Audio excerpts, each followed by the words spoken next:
हमारे संवाददाता हरसिमरत की ओर से ज्ञानचंद गुप्ता के साथ खास बातचीत की गई, आपको सुनाते हैं।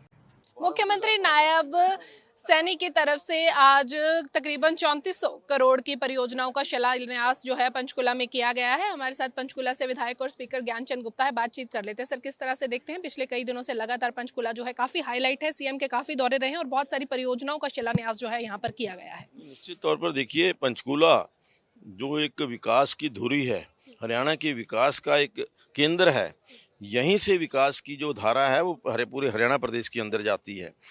आज यहाँ पर 3400 करोड़ रुपए की विकास परियोजनाएं, जिनमें 220 परियोजनाओं का उद्घाटन और 380 परियोजनाओं का शिलान्यास आदरणीय मुख्यमंत्री जी ने किया है।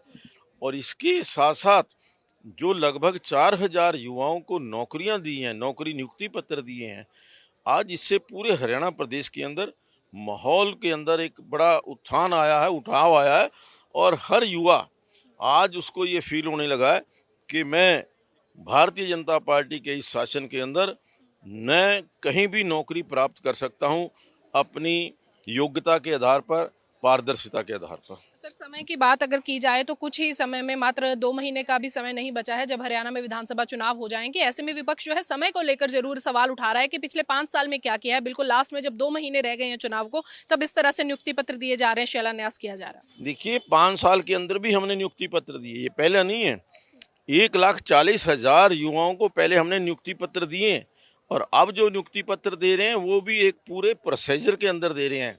ये नहीं है कि बिना सिस्टम के, बिना किसी इंटरव्यू के, बिना किसी ये भाई भतीजावाद के बेस पर या क्षेत्रवाद के।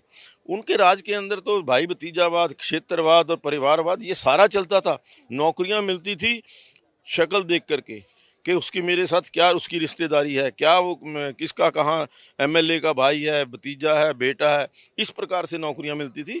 आज नौकरियां पारदर्शी तरीके से मिलती हैं। सर, देखा जा रहा है कि भाजपा तीसरी बार आने की कवायद कर रही है, विधानसभा चुनाव में लगातार आना चाहती है, तो आपको लगता है कि इस तरह से जो लगातार ये परियोजनाओं का शिलान्यास हो रहा है तो ये कहीं ना कहीं वोटों में भी तब्दील होंगे?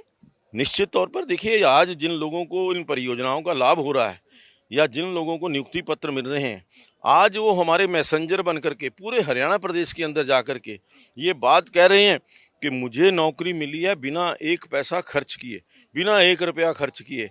आज जब गरीब आदमी का बच्चा, एक रेडी फड़ी वाले का बच्चा जिसकी नियुक्ति होती है, उससे उस बच्चे के अंदर भी कॉन्फिडेंस आता है, उसके माता पिता को भी लगता है कि बिना पैसे के, बिना सिफारिश के मेरे बच्चे की नौकरी मिली है, तो मुझे निश्चित तौर पर उसी सरकार को दोबारा लाना चाहिए जो सरकार युवाओं के हित में काम कर रही है। सवाल सर आपसे लूंगी, डेरा राम रहीम को एक बार फिर से फरलो मिल गई है, यूपी बागपत वो गए हैं, किस तरह से देखते हैं चुनाव के नजदीक उन्हें इस तरह से फरलो मिलना कहीं ना कहीं हरियाणा चुनावों को किसी तरह से कोई इफेक्ट करने की तैयारी तो नहीं? देखिए, ये सब कानूनी विषय है, कानून के मुताबिक उनको अधिकार है तो मिली होगी, मुझे नहीं जानकारी अभी आपने दी है, लेकिन जो भी निर्णय होता है वो कानून के अनुसार होता है।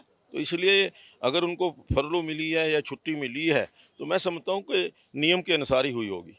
तो ये थे हमारे साथ स्पीकर ज्ञानचंद गुप्ता और इन्होंने जानकारी दी है कि जो मुख्यमंत्री की तरफ से परियोजनाओं का शिलान्यास किया गया है, इसके अलावा जो यहाँ पर नियुक्ति पत्र बांटे गए हैं, इनका साफ तौर पर कहना है कि कहीं ना कहीं ये मैसेंजर बनके जो हैं हरियाणा में जाएंगे और इसका फायदा जो है भाजपा को जरूर होगा। साथ ही साथ इन्होंने राम रहीम को मिली फरलो के ऊपर भी बात की है।